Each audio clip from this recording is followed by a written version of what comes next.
আসসালামু আলাইকুম সবাইকে, আশা করি সবাই ভালো আছেন। বাংলাদেশ অনূর্ধ্ব ১৯ দলটা, ফুটবল দলটা তারা কিন্তু প্রস্তুতি নিচ্ছে এবং সামনে যেই এশিয়ান কাপ কোয়ালিফায়ার্সটা অনুষ্ঠিত হবে এএফসির, সেই এশিয়ান কাপ কোয়ালিফায়ার্সের জন্য তোড়জোড় প্রস্তুতি চলছে এই মুহূর্তে জেরার্ড জোন্সের অধীনে। এবং এই যে অনূর্ধ্ব ২০ দলটা রয়েছে সেখান থেকে আমরা কিন্তু বেশ কিছু অরিজিন ফুটবলারদের দেখেছি যারা জাতীয় দলের ক্যাম্পটা জয়েন করেছেন, যাদের মধ্যে জিদান ইউসুফ রয়েছেন এবং যাদের মধ্যে মাহি খান রয়েছেন। তারা কিন্তু ভালো পারফরমেন্সও দিয়েছেন। একটা প্রস্তুতি ম্যাচ বাংলাদেশ খেলেছে, ক্লোজ ডোরস প্রস্তুতি ম্যাচ বাংলাদেশ আর্মির বিরুদ্ধে, এবং সেই ম্যাচটা বাংলাদেশ ২-১ গোলে জিতেছে অনূর্ধ্ব ২০ দলটা, এবং সেখানে মাহি খান তিনি গোলও দিয়েছেন।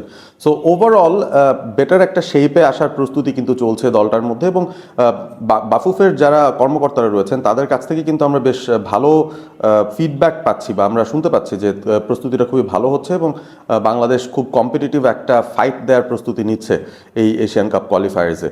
এবং এশিয়ান কাপ কোয়ালিফায়ার্সে আমরা জানি ইতিমধ্যেই যে বাংলাদেশের বেশ কঠিন একটা গ্রুপে বাংলাদেশকে পড়তে হচ্ছে। উজবেকিস্তান আছে, সিরিয়া আছে এবং সেই সাথে মিয়ানমার আছে। এই দলগুলোর সঙ্গে বাংলাদেশকে খেলতে হবে। সো এই প্রস্তুতিটার চলমান অবস্থায় অরিজিন প্লেয়ার্সদের পরিস্থিতি কী, বা তারা কখন এসে জয়েন করবেন আমাদেরকে, সেটাই নিয়ে কিন্তু আমরা চিন্তা করছিলাম।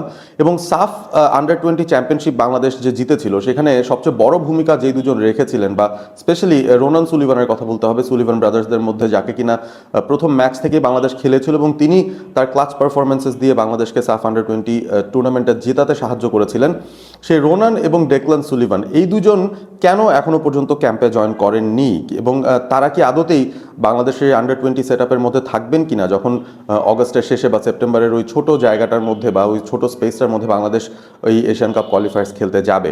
এখনো পর্যন্ত কিন্তু পজিটিভ কোনো নিউজ আমরা পাচ্ছি না। বাংলাদেশ ফুটবল ফেডারেশনের যিনি ভাইস প্রেসিডেন্ট রয়েছেন ফাহাদ করিম, তিনি সাফের যেই লোগো উন্মোচন অনুষ্ঠান ছিল সেখানে তার সঙ্গে দেখা হয়েছিল এবং তিনি সেখানে কিন্তু বলছিলেন যে বেসিক্যালি প্রবলেম যেটা হয়েছে সুলিভান ব্রাদার্সদের ক্ষেত্রে সেটা হচ্ছে যে তারা কলেজে যেহেতু পড়ছেন, তাদের কলেজ ছুটি হওয়ার আগ পর্যন্ত বা তাদের কলেজের অনুমতি ছাড়া তারা কিন্তু দেশ থেকে চলে আসতে পারবেন না এরকম একটা উইন্ডোর জন্য খেলতে। এবং শুধুমাত্র ম্যাচ খেলতেই চলে আসবেন ব্যাপারটা কিন্তু এরকম হলেও প্রবলেম, কারণ তাদের ফিটনেস লেভেলসের একটা বিষয় আছে, টিম কেমিস্ট্রি বিল্ড আপ করার একটা বিষয় আছে, ডেফিনেটলি ক্যাম্পে আগেভাগে জয়েন করার একটা বিষয় থাকবে। সো আলটিমেটলি দেখা যাবে যে হয়তো জাস্ট ওই টুর্নামেন্ট চলাকালীন সময়ের জন্য তারা যদি আসেন, কতটুকু এফেক্টিভ হবে সেটা এখনও নিশ্চিত নয়, কারণ জেরার্ড জোন্স তিনি তো দলটার সঙ্গে কাজ করছেন প্রায় বেশ কয়েক সপ্তাহ হয়ে যাচ্ছে।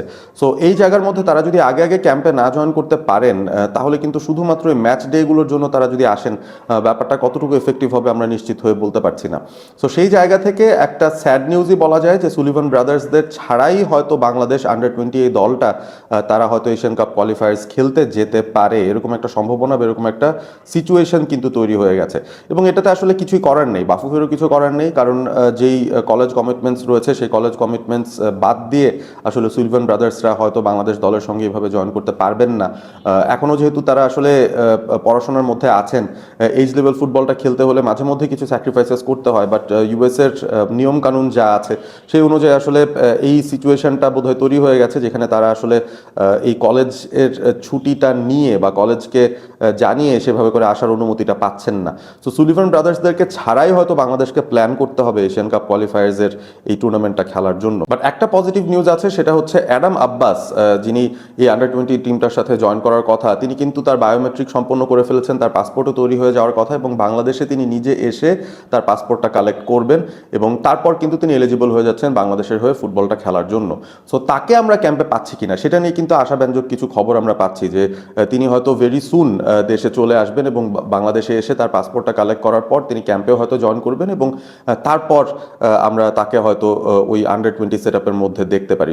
সুতরাং অরিজিন ফুটবলারদের যেই তালিকাটা রয়েছে সোফার আমরা জানছি মাহি খান আছেন, জিদান ইউসুফ আছেন, এবং সেই সাথে অবভিয়াসলি অ্যাডাম আব্বাস যদি জয়েন করেন তাহলে 3 জনের নাম অন্তত আমরা পাচ্ছি যারা কনফার্মড বাংলাদেশের এই আন্ডার 20 সেট আপটার সঙ্গে থাকতে পারবেন অন্তত এই এএফসি এশিয়ান কাপ কোয়ালিফায়ার্সের টুর্নামেন্টটা খেলার জন্য।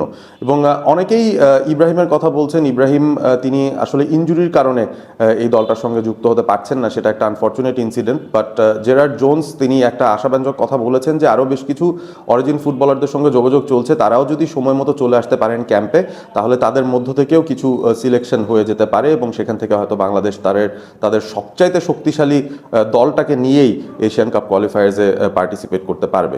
তো এখন রোনান কিংবা ডেকলান সুলিভানের এই লসটা, মানে তারা আসলে যেই খেলাটা আসলে দেখিয়ে গেছেন এসে, তারপর কিন্তু তাদের আমাদের আন্ডার 20 টিমের সঙ্গে না থাকাটাকে বিরাট বড় একটা লস হিসেবেই ধরে নেওয়া যেতে পারে। কারণ আমাদের ফরওয়ার্ড লাইনটা নিয়ে যদি চিন্তা করি, সেখানে মোহাম্মদ মানিক আছেন, ডেফিনেটলি মোর্শেদ আলী আছেন, তার পেছনে ফয়সাল তিনি খেলেন, তারা কিন্তু বহু বছর ধরেই খেলছেন এবং তাদের পারফরমেন্স খুব একটা খারাপ না হলেও ডেফিনেটলি একটা কম্পিটিশন বিল্ড আপ করার জন্য বেশ কিছু কোয়ালিটি অরিজিন ফুটবলারদের আসলে এই দলে থাকাটা প্রয়োজন ছিল। এবং রোনান সুলিভান যে পারফরমেন্সটা দিয়েছিলেন সাফে, তারপর কিন্তু তার থেকে এক্সপেকটেশন অনেক বেশি বেড়ে গেছে এবং আমার কাছে মনে হয় যে তার মানের একজন ফরওয়ার্ড বাংলাদেশ যদি না পায় এই আন্ডার 20 এশিয়ান কাপ কোয়ালিফায়ার্সের জন্য, তাহলে কিন্তু বাংলাদেশের জন্য একটা বিরাট বড় লস হয়ে যাবে, বরং সেটাই অন্তত তাই মনে হচ্ছে। বাট দিন শেষে this is what we have, আমাদের যা আছে তা নিয়েই আসলে ফাইটটা দিয়ে যেতে হবে এবং সুলিভান ব্রাদার্সরা আসতে পারছেন না আনফর্চুনেটলি সোফার, এতটুকুই আমাদের ধারণা। এবং সেটা যদি তারা না আসতে পারেন, সেভাবে করেই কিন্তু জেরার্ড জোন্স, যিনি বাংলাদেশের হেড কোচ রয়েছেন এই মুহূর্তে আন্ডার 20 টিমের, তাকে কিন্তু সেভাবেই অ্যাডজাস্টমেন্টটা করতে হবে, সেভাবেই তার দলটাকে রেডি করতে হবে।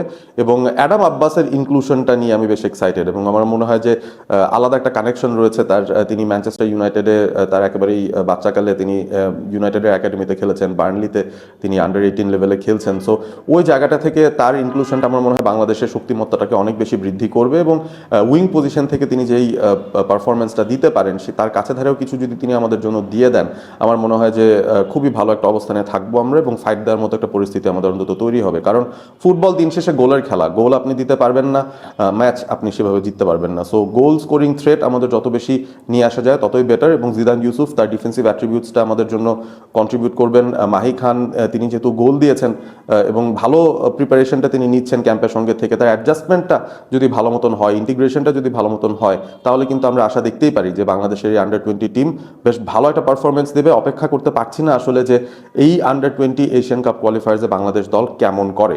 আপনারা কমেন্ট করে জানিয়ে দিন আপনাদের মতামত, সুলিভান ব্রাদার্সদেরকে কতটুকু মিস করবেন বাংলাদেশের এই আন্ডার 20 টিমটাতে এবং অ্যাডাম আব্বাসের ইনক্লুশনটাকে কতটুকু পজিটিভলি আপনারা দেখছেন। জিদান ইউসুফ কিংবা মাহি খান তারা যে ইনক্লুডেড আছেন এই স্কোয়াডটার মধ্যে, তাদের কাছ থেকে আপনাদের এক্সপেকটেশন কি সেটাও কমেন্ট করে জানিয়ে দেবেন। ভালো থাকবেন সবাই, সাবস্ক্রাইব করবেন অল স্পোর্ট এবিপি।